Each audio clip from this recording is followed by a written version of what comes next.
Wings of Hunger, based on the film Jeepers Creepers, 2001. Some roads hum with something unnatural, not the hum of tires or engines, but something older, colder, deeper. You can almost feel it in your bones when you drive too far from civilization, where cornfields sway like murmuring graves and the sky feels too big, too quiet. That's where Trish and Derry Jenner found themselves. A simple drive home from college, until the road decided it wanted something more from them.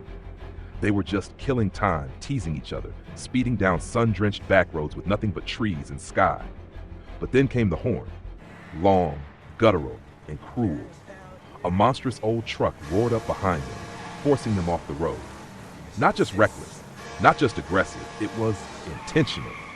And in its wake, it left more than just tire tracks.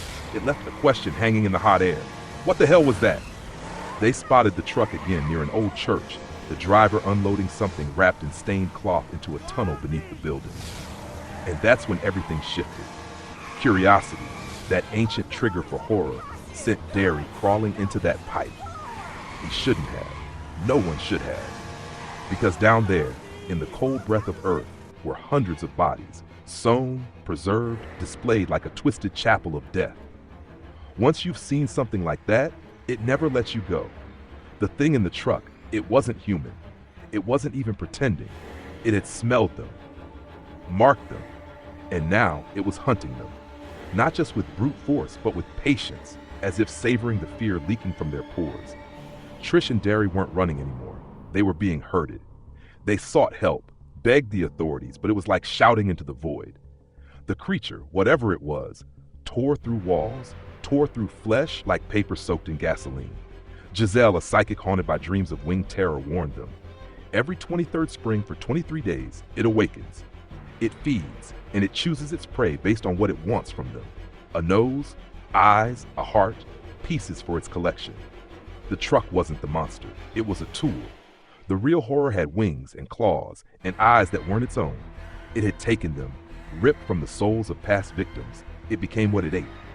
Derry's fear was stronger, more fragrant.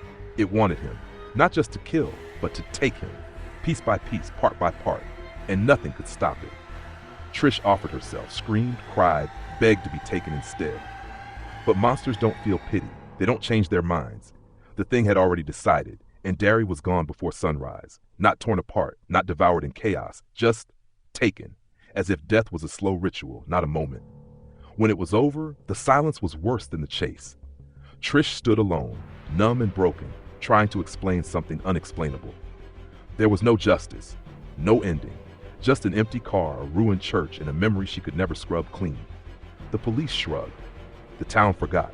But deep beneath everything, something fluttered its leathery wings and prepared for the long sleep. And in the final shot, we find ourselves in a crumbling building. The air is stale, the light dim. And then, from the shadows, familiar, stolen, set into a new face made of others. Derry, or what's left of him, watches from inside the thing that took him, watching and waiting, because it always comes back. When the spring returns, so does the hunger.